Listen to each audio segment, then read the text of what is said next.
Film ghost ship की शुरुआत हमें सीधे साल 1962 में ले जाती है। समंदर के बीचों बीच एक बहुत बड़ा और शानदार क्रूज शिप धीरे धीरे आगे बढ़ रहा होता है। ये कोई आम जहाज नहीं होता, बल्कि एक लग्जरी शिप होता है। जहाज के अंदर अमीर लोग चमकदार कपड़ों में पार्टी कर रहे होते हैं। कोई डांस कर रहा है, कोई हंस रहा है, लेकिन इसी पार्टी में एक छोटी सी लड़की होती है जिसका नाम कैटी है। बाकी सब मस्ती में डूबे होते हैं, पर कैटी का मन बिल्कुल नहीं लगता। उसे ये बड़ी बड़ी पार्टियां बिल्कुल बोरिंग लगती हैं। कैटी एक कोने में अकेली बैठ जाती है और टाइम पास करने के लिए शब्दों वाला एक पजल गेम खेलने लगती है। उसके चेहरे से साफ दिखता है कि वो इस शोर शराबे से दूर रहना चाहती है। थोड़ी देर बाद जहाज का कप्तान कैटी को देखता है और प्यार से उसे अपने साथ डांस करने के लिए ले जाता है। उधर इसी समय जहाज के एक केबिन में एक आदमी कुछ गड़बड़ हरकत कर रहा होता है। वो चुपचाप जहाज के मजबूत तारों के सिस्टम से छेड़छाड़ करने लगता है। उसे नहीं पता कि उसका ये काम क्या तबाही लाने वाला है। अचानक एक पतला सा तार डांस फ्लोर के बीचों बीच बिजली की रफ्तार से टूटता है और जो होता है वो सोचकर भी रूह कांप जाए। वो तार डांस कर रहे लोगों के शरीरों के आर पार निकल जाता है। पल भर में हंसती खेलती पार्टी मौत के सन्नाटे में बदल जाती है। कोई भी जिंदा नहीं बचता,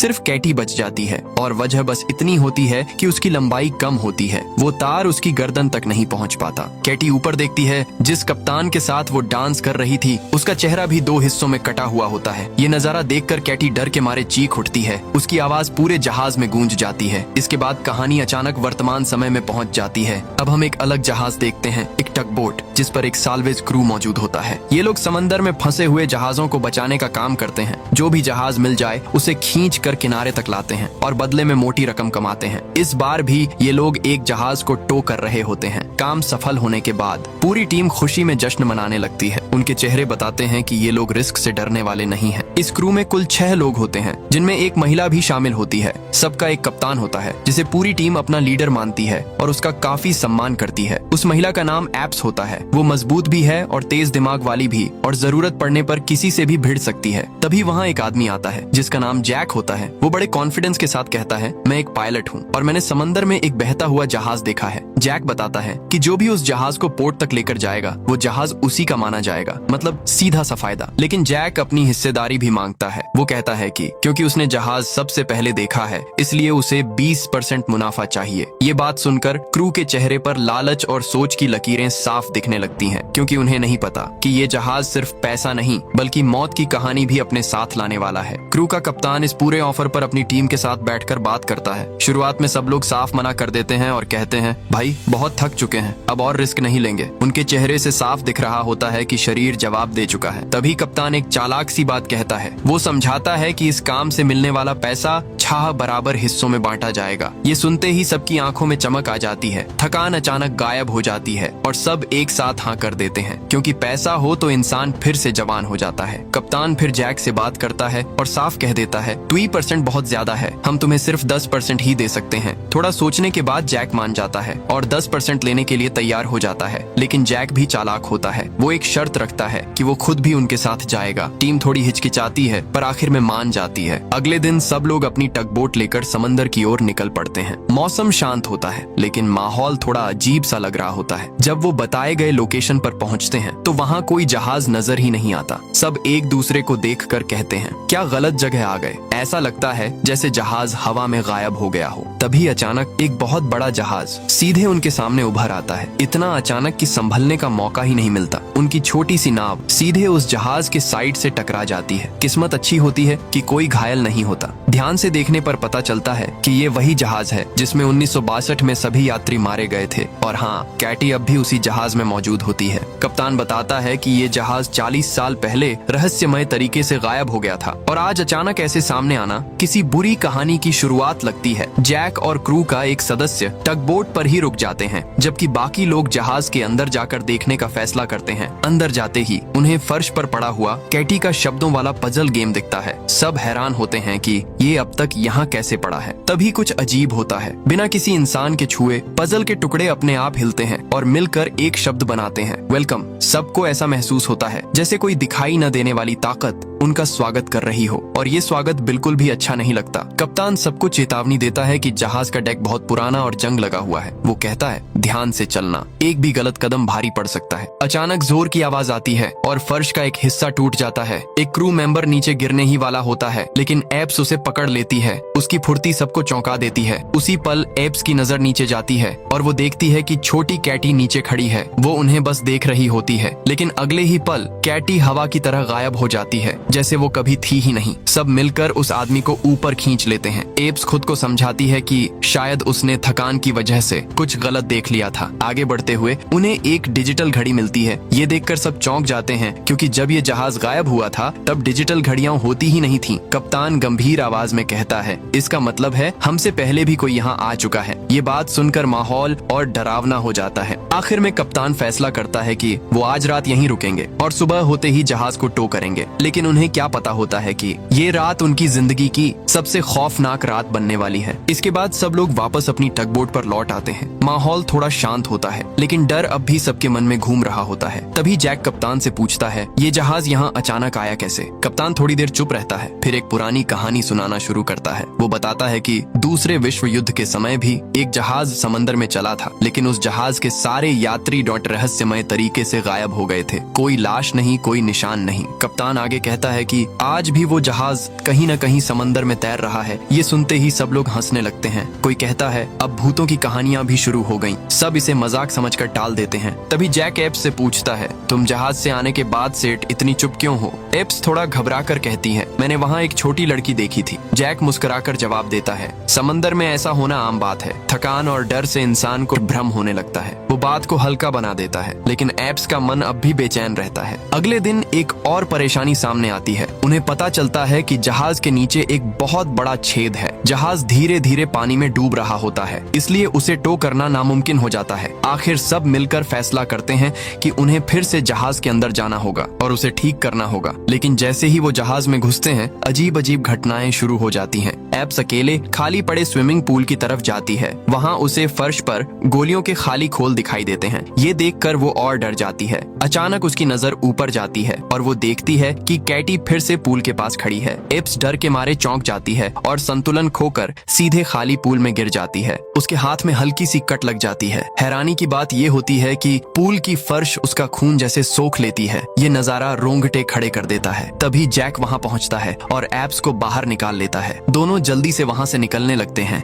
लेकिन पीछे मुड़ते ही पूल अचानक खून से भर जाता है और उसमें मरे हुए शरीर तैरते हुए दिखाई देते हैं। उधर कप्तान एक केबिन में जाता है और उसे वहाँ एक शराब का गिलास मिलता है। जैसे ही वो पीने के लिए गिलास उठाता है, आईने में उसे भूतिया कप्तान का अक्स दिखाई देता है। कप्तान डर के मारे कांप जाता है। इसी दौरान क्रू का एक और सदस्य किसी के गाने की आवाज सुनता है। आवाज बहुत मीठी होती है, जैसे कोई पुराना गीत गा रहा हो। वो आवाज का पीछा करता है। जहाँ से आवाज आ रही होती है वहाँ कोई दिखाई नहीं देता। वो वही सिंगर होती है जो 1962 की पार्टी में गा रही थी। उसी समय जैक और एप्स एक ऐसे कमरे में पहुंचते हैं जहां लाशें हवा में तैर रही होती हैं। कमरा मौत की बदबू और सन्नाटे से भरा होता है। अब उन्हें समझ आने लगता है कि ये जहाज सिर्फ पुराना नहीं बल्कि पूरी तरह शापित है। कमरे में तैरती हुई लाशें बहुत पुरानी और सड़ी गली दिखाई देती हैं। उनके कपड़े फटे हुए होते हैं और चेहरों पर समय की डरावनी छाप साफ दिखती है। ये नजारा देखकर सबके पैरों तले जमीन खिसक जाती है। कोई भी एक पल के लिए भी वहाँ रुकना नहीं चाहता। वे तुरंत उस कमरे से बाहर निकल आते हैं। एप्स घबराई हुई आवाज में जैक से कहती है, हम यहाँ एक सेकंड भी नहीं रुक सकते। उसकी आवाज में डर साफ सुनाई देता है। इतने में एप्स की नजर पास में रखी लकड़ी की पेटियों पर पड़ती है। पेटियां एक के ऊपर एक करीने से रखी होती हैं। जिज्ञासा में वह एक पेटी खोलती है और अंदर देखकर सबकी आंखें चौड़ी हो जाती हैं। उन पेटियों में सोने की ईंटें भरी होती हैं। एप्स तुरंत बाकी क्रू को बुलाती है। कुल 10 पेटियां होती हैं और हर पेटी सोने से ठसाठस भरी हुई। सबके चेहरों पर डर की जगह लालच चमकने लगता है। कोई कहता है अब तो किस्मत खुल गई। डर जैसे कुछ देर के लिए छुट्टी पर चला जाता है। लेकिन तभी एक सदस्य घबरा कर कहता है, ये जहाज ठीक नहीं है। मैंने गाने की आवाज सुनी है और पास में जलती हुई सिगरेट भी देखी है। बाकी लोग उसकी बात को मजाक समझते हैं। कोई हंसकर कहता है, तू ज्यादा फिल्में देखता है, और उसकी बात को हल्के में ले लेते हैं। कप्तान फैसला करता है कि अब जहाज को टो करने की जरूरत नहीं। वो कहता है, सोना उठाओ और सीधे अपनी नाव पर चलते हैं। उसे लगता है कि अब बस फायदा लेकर निकल जाना चाहिए। लेकिन इस जहाज की अदृश्य ताकत उन्हें इतनी आसानी से जाने देने के मूड में नहीं होती। जैसे कोई अनदेखी आंखें उनकी हर हरकत देख रही हो। उसी समय कोई चुपके से उनकी टगबोट पर जाकर गैस वाल्व खोल देता है। उधर कैटी फिर से एप्स के सामने प्रकट होती है।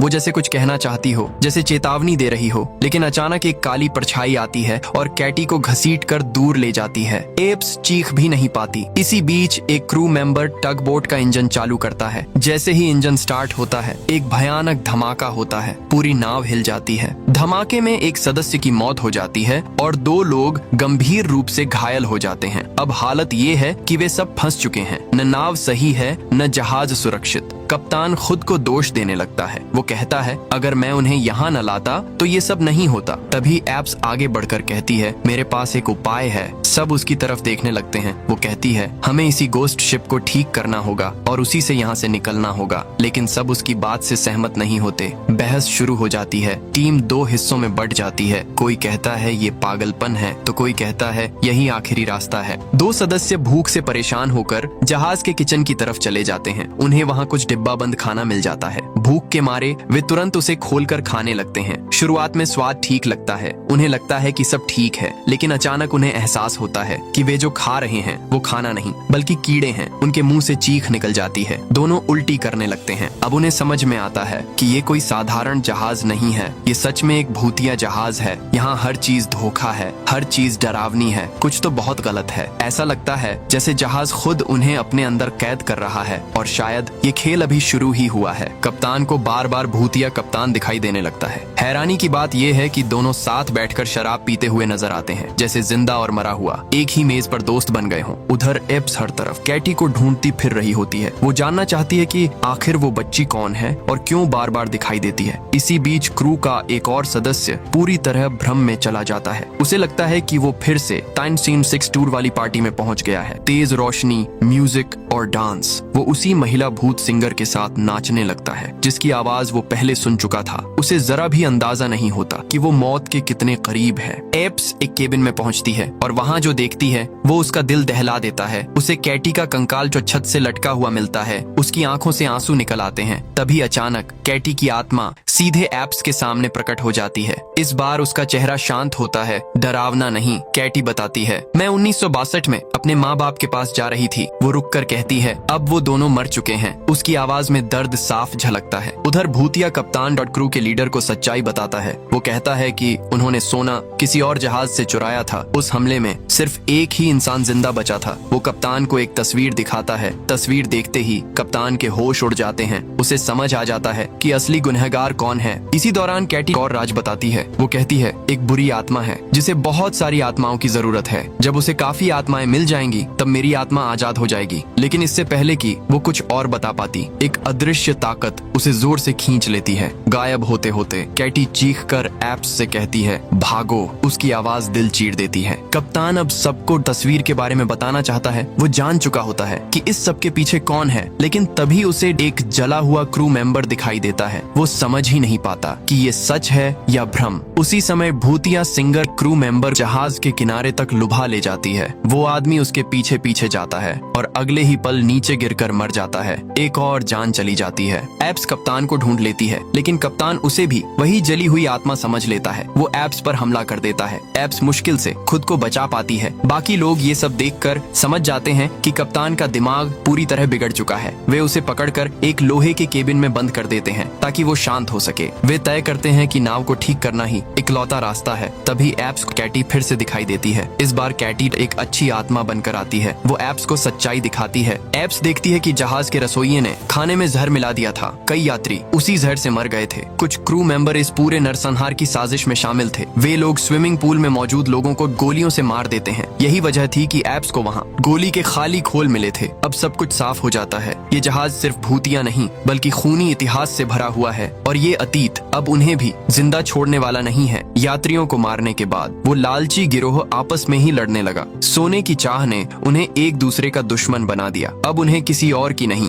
बस अपने हिस्से की पड़ी थी। यही वही लोग थे जिन्होंने छोटी कैटी की भी बेरहमी से हत्या की थी और उसके मासूम शरीर को लटका दिया था। इतनी निर्दयता सिर्फ लालच ही करवा सकता है। उन्होंने ये सब सिर्फ सोना हड़पने के लिए किया, लेकिन असली खेल अभी बाकी था। इन सब के पीछे जो दिमाग था वो था जैक। हाँ, वही जैक जो अभी उनके साथ घूम रहा था। भूतिया कप्तान ने जो तस्वीर दिखाई थी वो किसी और की नहीं बल्कि जैक की थी। तस्वीर देखकर कप्तान को समझ आ गया था कि असली शैतान कौन है। जैक ही वह इंसान था जो साल्वेज क्रू को इस जहाज तक लाया। लेकिन सच तो ये है कि जैक कोई इंसान था ही नहीं, वो एक दुष्ट आत्मा था जो इंसानों को पाप करने पर मजबूर करता था। वो लोगों से खून करवाता, फिर उन्हें मार देता और उनकी आत्माएं अपने साथ ले जाता। उसके लिए ये जहाज सिर्फ एक जाल था। जब एप्स को ये सच्चाई समझ आती है तो वह तुरंत कप्तान के पास भागती है, लेकिन बहुत देर हो चुकी होती है। कप्तान मर चुका होता है। जिस कमरे में उसे बंद किया गया था वो पूरा पानी से भर चुका होता है। वो अकेला ही डूब गया था। एप्स घबराकर दूसरे क्रू मेंबर को चेतावनी देने जाती है। तभी उसके सामने जैक अचानक प्रकट हो जाता है। एप्स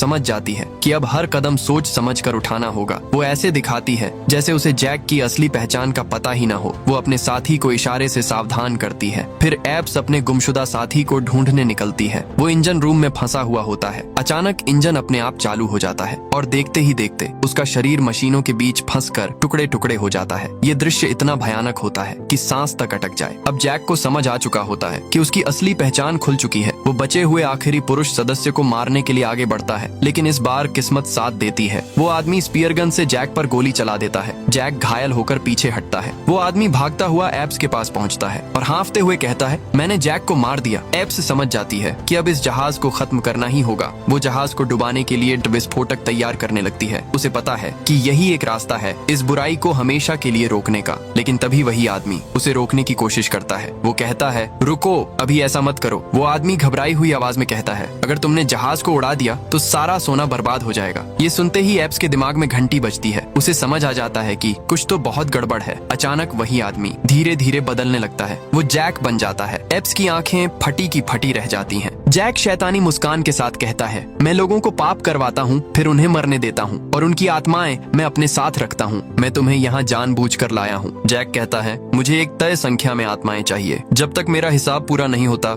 ये जहाज चलता रहेगा। अगर जहाज नष्ट हुआ तो सारी आत्माएं आजाद हो जाएंगी। और यही बात जैक किसी भी हाल में नहीं चाहता। फिर वो एप्स को एक सौदा देता है। वो कहता है, अगर तुम जहाज नहीं उड़ाओगी तो मैं तुम्हें जिंदा छोड़ दूंगा। एप्स एक पल के लिए चुप रहती है। फिर उसकी आंखों में गुस्सा और हिम्मत चमकती है। वो साफ शब्दों में कहती है, नहीं, और बिना देर किए वो विस्फोटक चला देती है। जैक गुस्से में एप्स पर हमला करता है, लेकिन तभी जोरदार धमाका होता है। पूरा जहाज आग और धुएं में घिर जाता है। लोहे की दीवारें कांपने लगती हैं। गोस्ट शिप धीरे धीरे समंदर में डूबने लगता है। इसी समय कैटी फिर से दिखाई देती है। इस बार वो डरावनी नहीं बल्कि शांत और खुश होती है। वो एप्स का हाथ पकड़ती है और उसे ऊपर की ओर ले जाती है। पानी के ऊपर आते ही एप्स पीछे मुड़कर देखती है। वो देखती है कि जहाज में कैद सारी आत्माएं अब आजाद हो चुकी हैं। रोशनी की तरह आसमान की ओर जा रही हैं। अब कोई दर्द नहीं, कोई चीख नहीं। कुछ देर बाद एक गुजरता हुआ क्रूज शिप एप्स को देख लेता है और उसे बचा लेता है। थकी हुई, घायल लेकिन जिंदा। जब एप्स एम्बुलेंस में डाला जा रहा होता है